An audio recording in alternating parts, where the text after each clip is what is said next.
What's up, YouTubers? I'm here in the park. Anyways, just want to talk about something that I just found out a couple days ago. It's not exactly a horror story, but it's just an example of how if you hire the wrong lawyer, what can happen. Anyways, there's a person here who owns a business that's fairly prominent here in Shayla. I don't want to say their name, but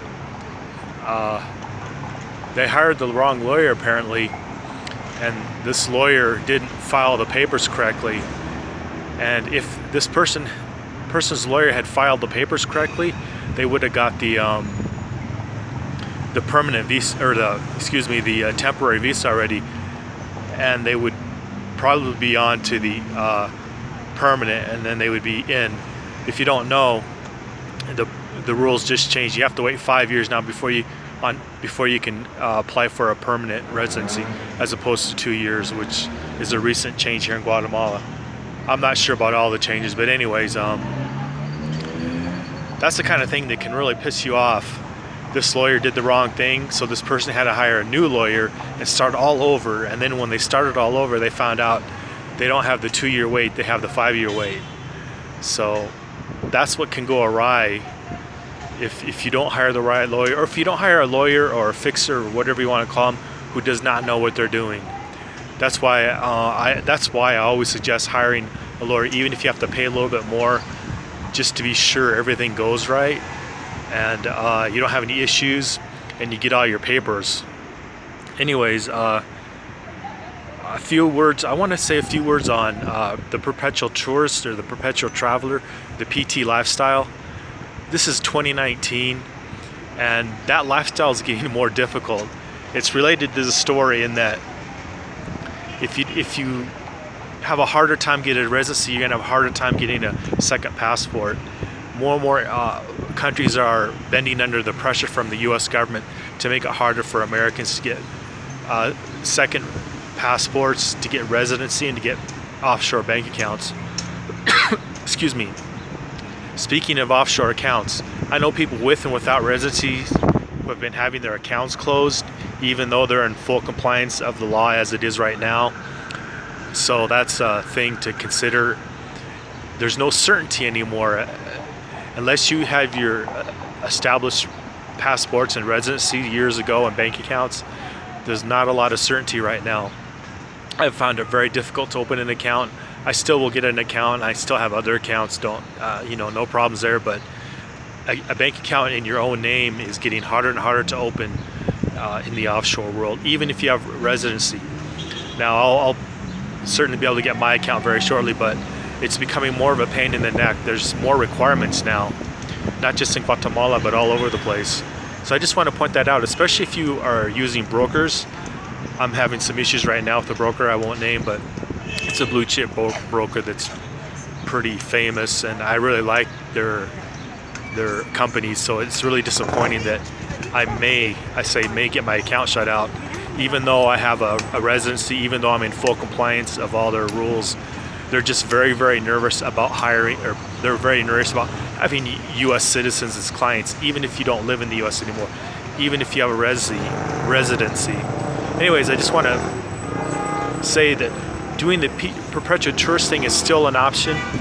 It's still a choice for some people. It's just getting harder and harder to do. And if you're sitting on the fence on getting a residency or a second passport or a bank account, you really need to get on the ball and get that set up. If you're not going to do that, you need to consider owning some gold coins that you hold in your hand. If possible, a gold money account, and if possible, if you're knowledgeable, own some Bitcoin. The Bitcoin and the gold coins can help you transition into another country. It's not hard to sell. It's not easy, but it's not difficult to sell gold coins and Bitcoin overseas.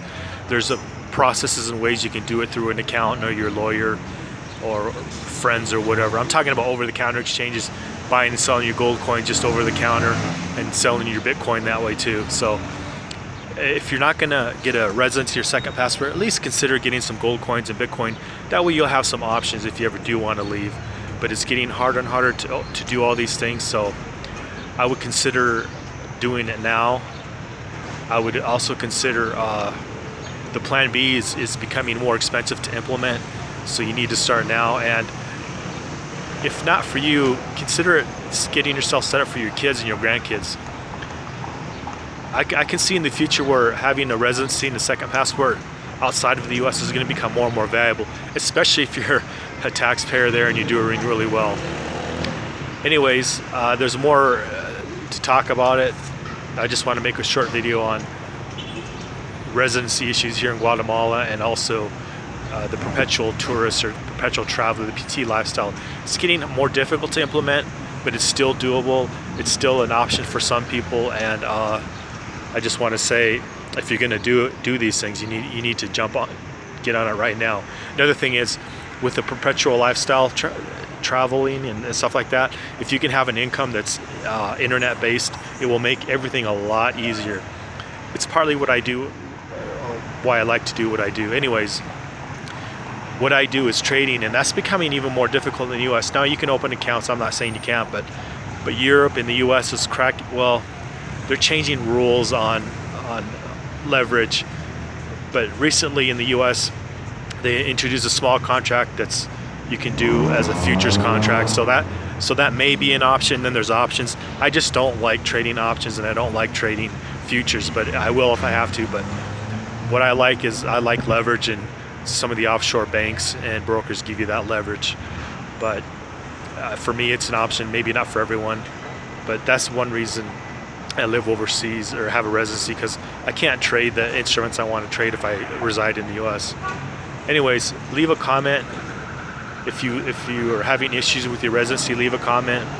If you enjoy or like the PT lifestyle, leave a comment. Share, subscribe. Thank you.